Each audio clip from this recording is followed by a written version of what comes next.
আসসালামু আলাইকুম। আসছে রমজান মাসে প্রায় প্রতিদিনই আমরা রুহ আফজা দিয়ে শরবত বানিয়ে খেয়ে থাকি। আজকে চলুন স্বাস্থ্যকর উপায়ে এই রুহ আফজাটা বাসায় তৈরি করে ফেলি। বাইরের রুহ আফজাটা কতটা স্বাস্থ্যকর সেটা আমরা জানি না, চাইলে বাসায় ঝটপট এই রুহ আফজাটা বানাতে পারবেন, আবার বানিয়ে 1 মাস সংরক্ষণ করতে পারবেন।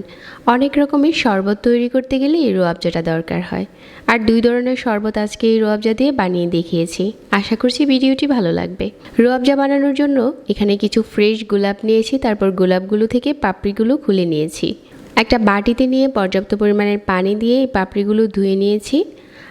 চুলায় একটা প্যান বসিয়ে 1 কাপ দিয়ে দিচ্ছি পানি। গোলাপের পাপড়িগুলো দিয়ে মিডিয়াম আঁচে প্রথমে জাল করতে হবে। যখন ফুটতে শুরু করবে ওই পর্যায়ে ঢাকনা দিয়ে ঢেকে 2 মিনিটের মতো জাল করতে হবে।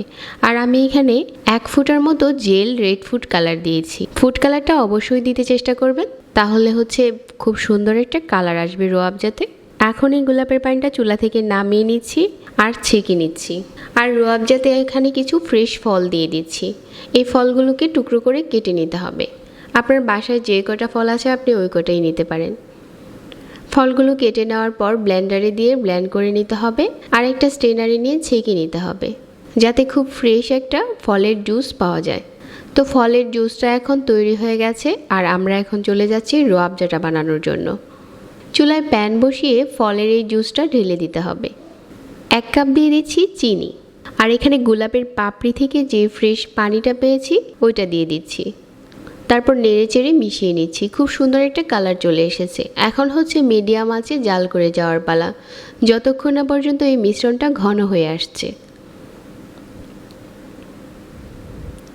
বেশ কিছুক্ষণ জাল করে নেওয়ার পর আমাদের রুহ আফজা এখন তৈরি হয়ে গেছে। মিশ্রণটা এখন অনেক ঘন হয়ে গেছে। ঠিক এই পর্যায়ে চুলাটা বন্ধ করে দিতে হবে আর ঠান্ডা করে নিতে হবে।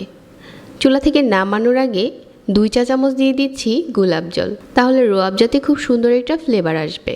তারপর এই রুহ আফজাটা ঠান্ডা করে নিতে হবে, আর অনেক ঘন হয়ে গেছে। ঘনত্বটা একদমই ঠিক আছে। এখন একটা পরিষ্কার কাচের বয়মে ভরে সংরক্ষণ করতে পারবেন নর্মাল ফ্রিজে রেখে 1 মাস।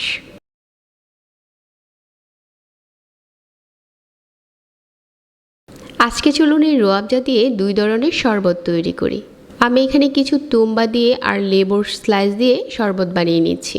আর এই রুহ আফজা দিয়ে আপনি আপনার পছন্দ মতো যে কোনো ফ্লেভারের শরবত তৈরি করতে পারেন। আমি এখানে কিছু লেবুর স্লাইস দিয়ে একটা শরবত বানিয়ে নিয়েছি, আর সাথে কিছু তুম্বা মিল্ক দিয়েও বানিয়ে নিতে পারেন।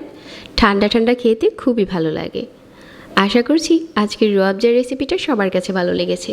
সবাইকে অনেক ধন্যবাদ জানাচ্ছি, আর আজকে এখানেই বিদায় নিচ্ছি। আল্লাহ হাফেজ।